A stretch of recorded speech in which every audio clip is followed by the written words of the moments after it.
હું ઘર બહાર કાંઈ નથી નીકળતી અને પરમિશન એ વધી સાહેબે કીધું એવી રીતના હતા એવી જગ્યાએ કે આપણે કોઈને મળવું હોય તો પુરુષો આપણે વાત ન કરીએ એવું. પછી 2015માં જે આ મિશન આજીવિકા જૂથમાં અમે જોડાયા ત્યારે બાદ નીકળવા શીખ્યા બહેનોને મળ્યા. પછી બધા બહેનોને મળે મારે ખૂબ વિશાળ મનમાં એવું હતું મેં વાંચેલું બહુ હતું કે એકબીજાને મદદ કરવી જોઈએ માનવ જીવન વિશે મેં બહુ મંથન કરેલું પણ ક્યાંય ઉપયોગ મેં નથી કર્યો. પછી બહેનોને મળ્યા તો ખબર પડી કે આ બહેનો કેવી રીતે બધા મૂંઝાયેલા છે. તો 500 રૂપિયા આપણે ક્યાંક લેવા જવું હોય તો આપણને કોઈ ન આપે આપણે માંગવા પણ ન જઈએ આવી પરિસ્થિતિ. પછી મિશન મંગલ આજીવિકા જૂથમાં મને એવી તક મળી કે બહાર આવું એમ. પછી મેં કીધું હું આમાં રહીશ ને 10 બહેનોને જોડી મંડળ બનાવીશ. બહુ સરસ રીતે આવેલું મેં ધ્યાન કરીને કામે કર્યું દિલથી અને મંડળ બનાવ્યા. મેં 5 મંડળ બનાવ્યા, તાલીમ લીધી. પછી 8 મંડળ બનાવ્યા, ગ્રામ સંગઠનની રચના કરી, 100 રૂપિયા બચત કરતા થયા.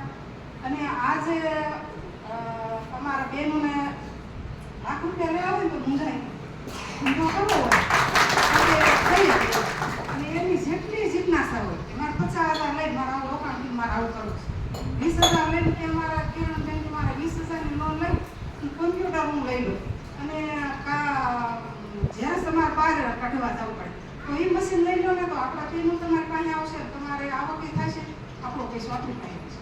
એવું કર્યું છે. ઘણા બેને દુકાન શરૂ કરી. કોઈ બેને થોડો ખાલી બકાલાનો કર્યો એને આજ તો ઘંટી છે પોતે આને ઘણી દુકાન કરે છે એ પણ આવક કમાતા હતા. અને આવું બધું થતા થતા પછી ગ્રામ સંગઠનની રચના કરી. એમાંથી અમારે ફંડ આવ્યું તો એમાંથી બેનું લઈ શકે.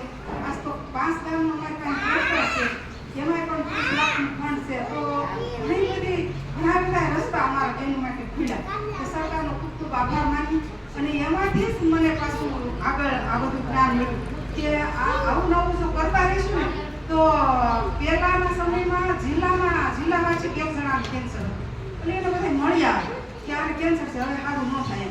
પછી આવું નવું જો કરતા રહીશું તો તાલુકા વાંચી થઈ જાય. તો હવે પાછા આમની જો હાંડા રાખ્યું તો ઘરે ગામમાં કોઈ બાકી નહીં રહી કે આ ગામમાં કેન્સર નહીં હોય એ પણ આપણે જોઈ લીધું. અને હવે હજી જો આપણે નહીં જાય તો એવું કોઈ ઘર બાકી નહીં હોય જેને કેન્સર નહીં હોય. પછી નાણું નહીં રહે, માણે નહીં રહે, માણે નહીં રહે ત્યારે આપણે શું કરશું? તો આપણે ભાગ્યશાળી છીએ. મને એવો વિચાર આવ્યો કે હું વિશ્વમાં મારી જાતને ભાગ્યશાળી માનું છું કે મારી પાસે જમીન છે, મારી પાસે ગાય છે. એટલે મેં ઓર્ગેનિક ખેતી કેમ કરવી એની તાલીમ લીધી અને મારી જમીનમાં મેં ઓર્ગેનિક ચાલુ કર્યું. અને અનાજ, કઠોળ, બધા મસાલા આ તે બધું અને શેરડી અમે તો શેરડી નહીં ક્યારે વાવીને ઈશ્વરિયા જઈને પીલાવી ગોળે પણ હું દૂધનો.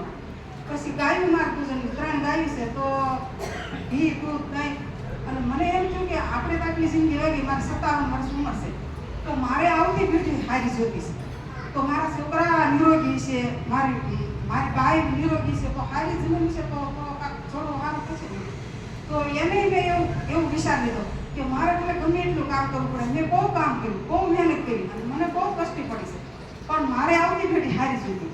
એટલે 8 વર્ષથી હું એવી મહેનત કરું છું. બધું મારા રસોડામાં બધું મારે વાડીમાં જ ઉગાડું છું અને ઓર્ગેનિક ખેતી કરું છું.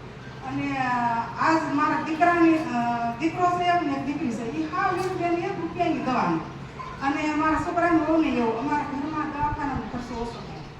તો બધા બેને જો આપણે એવું આવું કરી છે કે મેં કીધું તમે કેમ ન કરી શકો એમ તો તમે અત્યારે બસાવી આપો એમ છે તો ખરેખર હાથમાં લઈને ઊભા થાવ. હું તો એમ કહું છું કે બસાવી લો આ રોગની સામે લડવા એવી ખડક લો કે આપણી પાસે જમીન છે, ગાય છે તો આપણે તો ફળ થાય એમ છે.